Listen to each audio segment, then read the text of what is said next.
Welcome back to the Rick Smith Show. Now, here is Rick Smith. So Joe Biden said today that America is back. We're back, baby. And so is the transatlantic alliance. That's back too. And the rest of the world applauded. The rest of the world took a sigh of relief. Oh my God, sanity is back. We love America again. That was kind of the reporting that I got out of the G7 today. It was kind of like a love fest. It was kind of like, oh, welcome back, big hugs, kiss, kiss kind of thing. The orange guy's gone, ding dong, the witch is dead kind of moment. I'm kind of happy that we're no longer a national embarrassment or a global embarrassment. But yeah, and Trump came out of his closet to say that we had China right where we wanted them, man. Had them right there, right by the short hairs, and we ruined it because of Hunter Biden, evidently. Here to share some thoughts on, well, the G7 Love Fest and just how badly Joe Biden hates America. I've asked our good friend Emily Bruyere to come talk with us. She's the co-founder of Horizon Advisory. HorizonAdvisory.com is their website. Emily, thanks for taking time for us. Rick, thank you for having me. So Joe Biden hates America. We had China right where we wanted it, and Hunter Biden screwed it all up. Am I getting that right? Got a story right. Yeah. And there was silence. I mean, that's kind of hard to buy, isn't it? I mean, you listen to the Trump people. That's what they actually believe.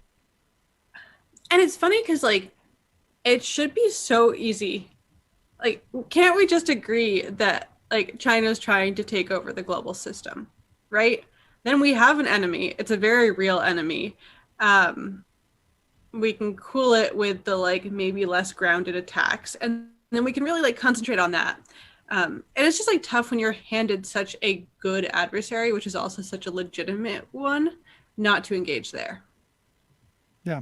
Now, the comment that they were talking about, evidently, Joe Biden said something about, domestic norms and immediately, he's siding with the communist Chinese and their treatment of the Uyghurs, and just this really weird kind of bizarre turn that I've had actually some conservative listeners say, see, look, Hunter Biden's got all these deals in China and look at all this stuff. And I'm trying to figure out how we write our vision and our perspective on what really is going on other than looking at what Hunter Biden and his laptops are doing.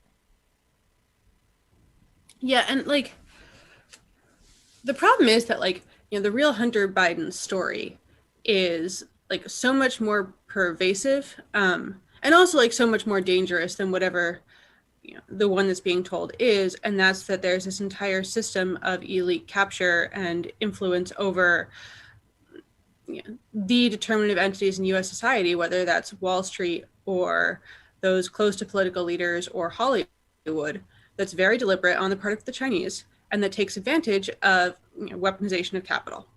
And if we could, like, pull ourselves up from the 5-second news cycle and the very specific flagrant cases, we would be able to see this is like a super systemic problem and therefore, like, really deeply problematic. Right. Because you can't just face the little symptoms of it.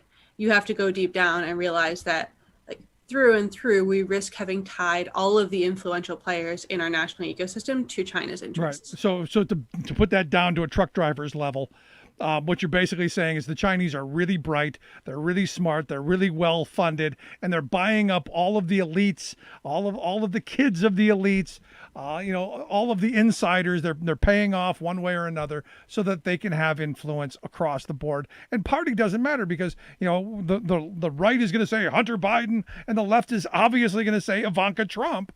So that's right to your point, I think. And we can also just, like, go for the non-personal examples, like American aerospace companies, American car companies, Wall Street, that depend on China for their short-term profits.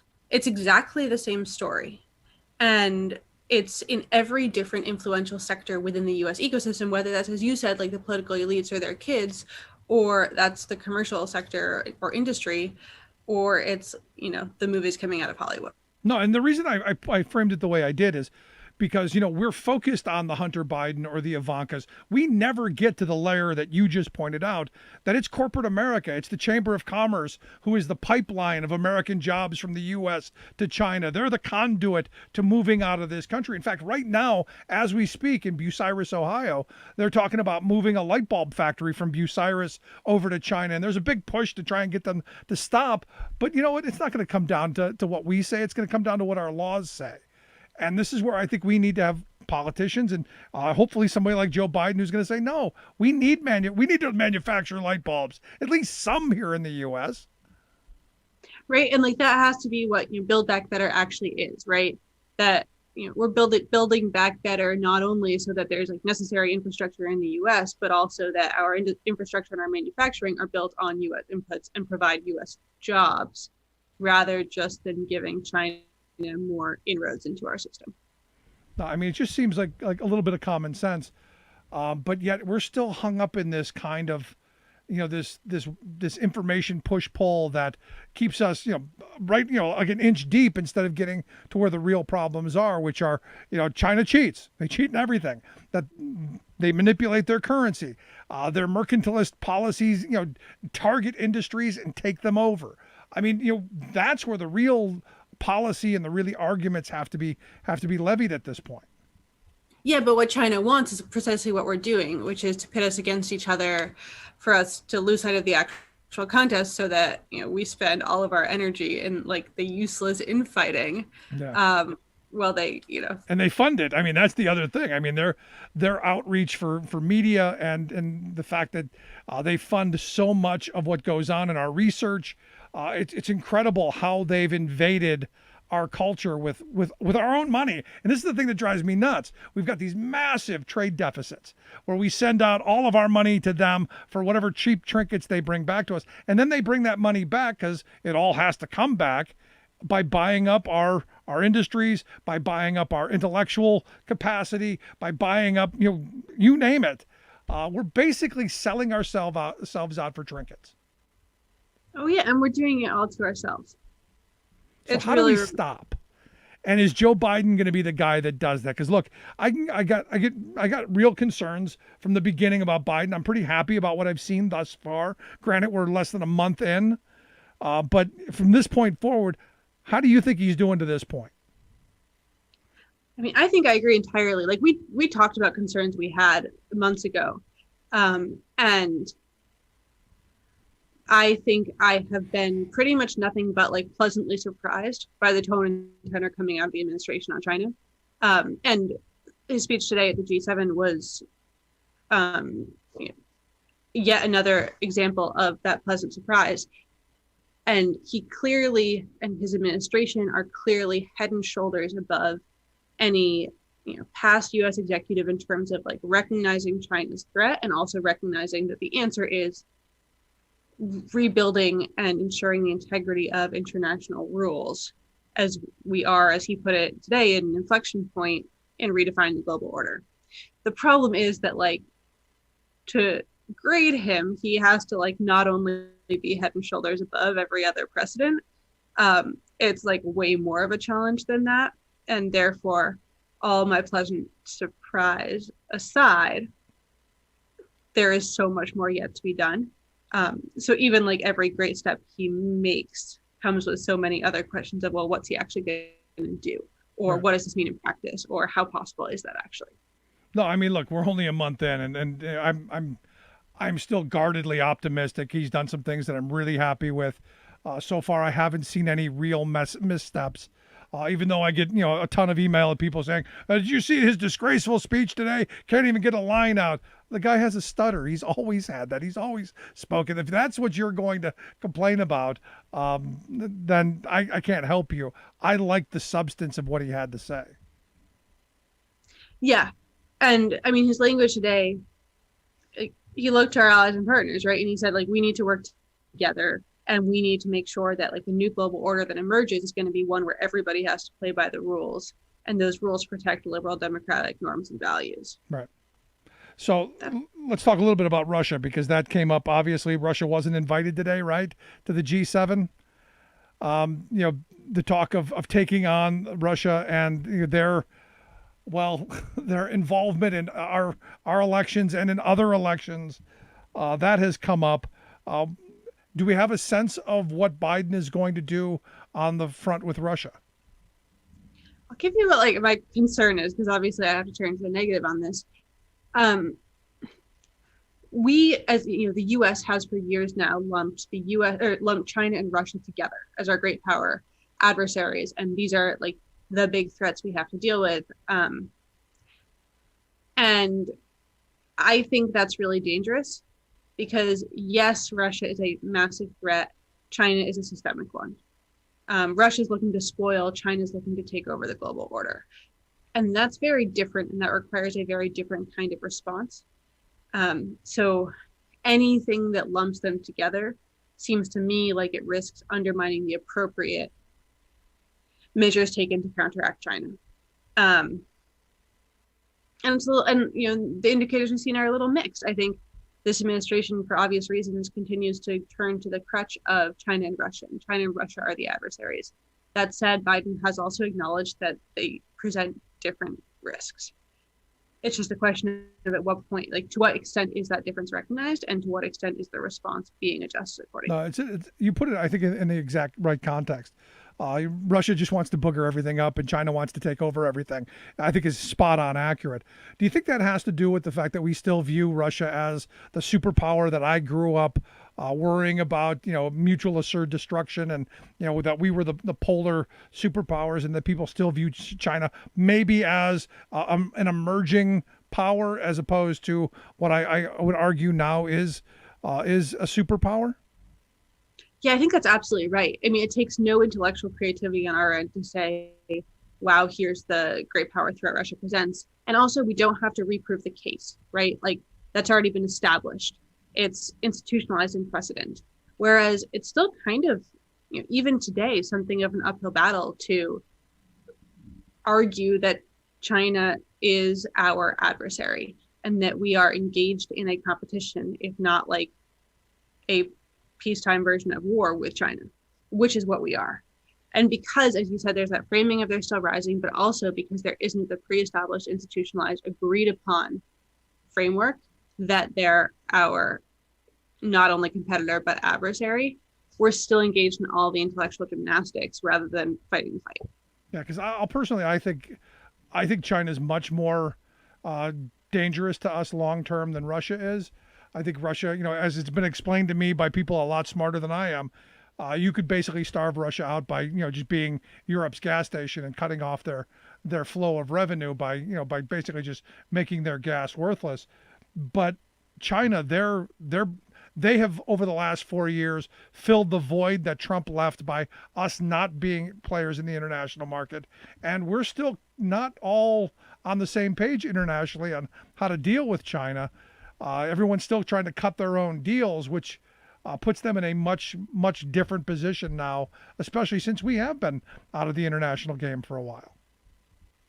Exactly. And that's the other part about the whole G7 conversation is you have Biden saying up there, like, we have to go out together and compete with China. But he's also speaking to European leaders who just, less than 2 months ago finalized an investment agreement with China that's premised on the assumption that China is going to create win-win benefits and make good on its commitments.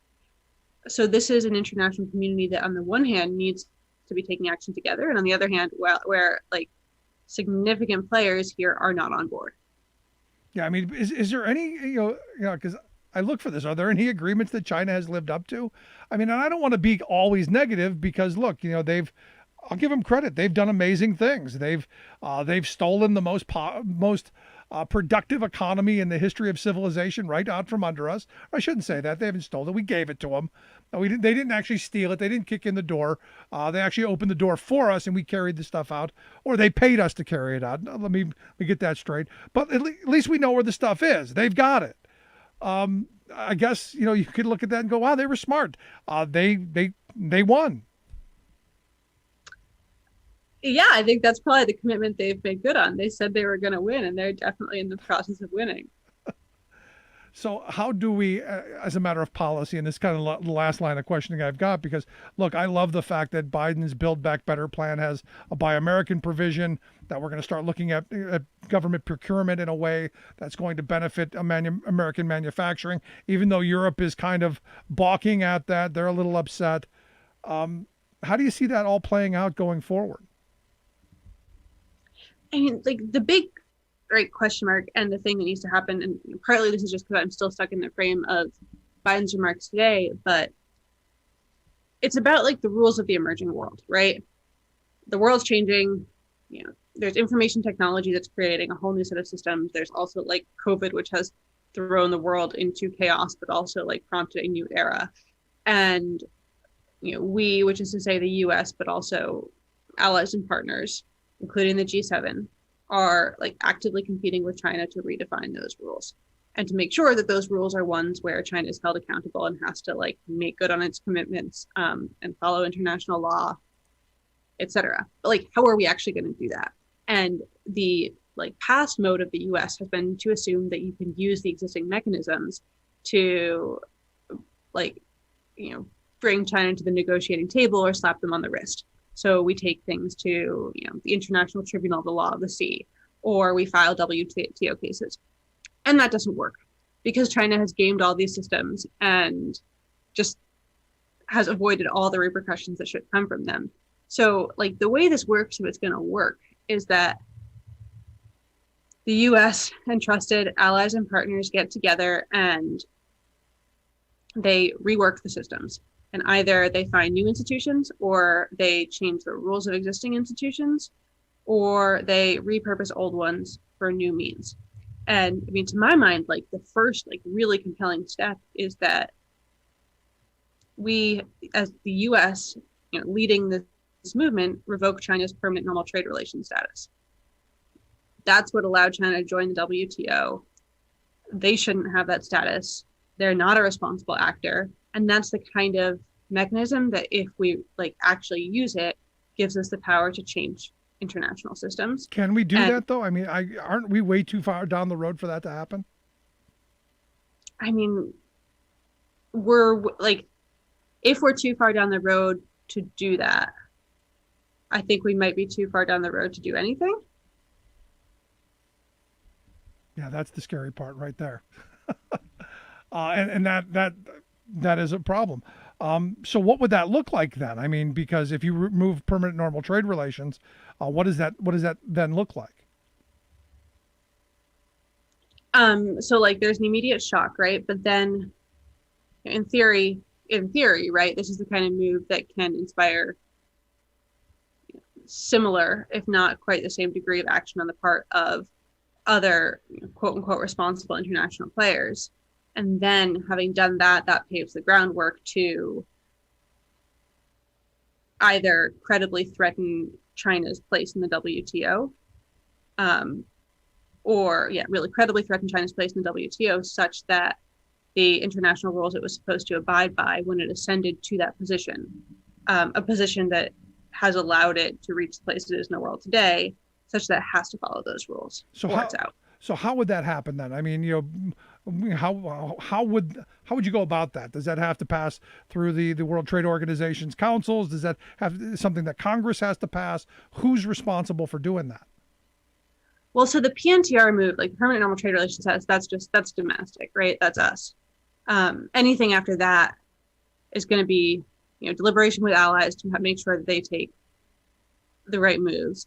And then in the WTO, I mean, that's untrodden territory. Like it has to work with its mechanisms or work with a critical mass of players who are going to take action. But is there anyone talking about doing this? I mean, because this is the first time I've heard this as a possibility. I've heard other ideas of devaluing our currency and basically trashing that as Reagan did back in the 80s, or threatening to do more of it that like he did back in the 80s. I've heard a whole bunch of ideas. This is the first time I've heard of, you know what? We just go back. We're turning back the clock. Screw you guys. We're taking this away. Yeah, I'm not sure anyone else is talking about this. Obviously, like there was talk about it, in the first decade after PNTR status was granted, when everyone was like, this is an insane move. Why would we do it? But now it's just been accepted as the norm, and why would we ever question? Yeah, because I'm thinking, wow, we're way too down the road for this. You want to hear American CEOs squeal? Do that. And now I got to tell you, I'm on board. How do we start the movement to do that? This is where we need to go. This is the move. This is the rallying cry. This is how we bring Trump supporters and liberals and bring people together. This is something I think most people would agree on. Well, exactly. And like, also, this was like the cause of the left, right? Like, you know, there's no question we have like Sanders making speeches about how this should happen, right? Yep. But also something that now in theory would align with interests of the right. Yeah. So you guys were talking about it. It's us two now. We're the two who are talking about this one. I'm in favor of let's figure out how to. I got to now. My mind is working, and I got to figure out who I'm getting involved in this, because this sounds like a way we need to go, or at least the threat of it. I can't believe that no one else has threatened that in the past. I mean, especially Trump, who literally said that he had them right where he wanted them. I'm not sure where he wanted them, but he had them. Yeah, and also just like, maybe I'm convinced this is the lever to pull. Maybe it's not this one, but regardless, it's this kind of thing, right? Like that's a systems-based question or a rule-based question, and then like in turn actually lets you shape or have the possibility to shape the kind of architectures that's what China takes advantage of. So let me ask you this on the other front. Would this not be considered an act of war then? Well, first, forgive this first answer, but China allowed a pandemic to spread across the world and kill many zeros worth of people and take down the global economy, and that wasn't considered an act of war. So I think deciding that, by those measures, deciding that the player who did that is not a responsible stakeholder for economic interaction probably wouldn't meet the threshold either. Good point. I'm not going to argue with you. I'm not going to argue. Last question I've got for you. So you had said something a minute ago that something was on your mind about today's G Summit. Is there something in there that really got your attention today? You know what? It's that Biden said twice that we're at an inflection point. And I mean, yes, it's obvious, but it's also probably the most important thing we could be saying right now, because the world is in the process of transformation, and China has recognized that, and China sees that as its opportunity to take advantage of and to leap ahead during the transformation. We need to realize it too, and therefore realize that the time to act is now. So maybe some of my really far left friends are saying that maybe Biden does realize that this is that FDR kind of moment for transformational change, and maybe we're going to see big things.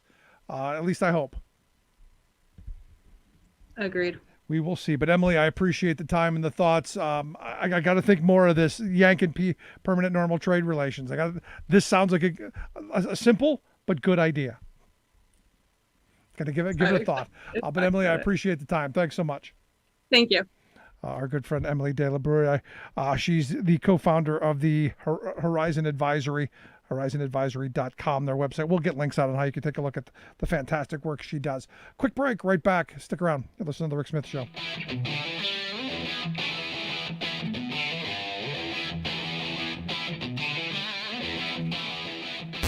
Saving work in America, one show at a time. The Rick Smith Show.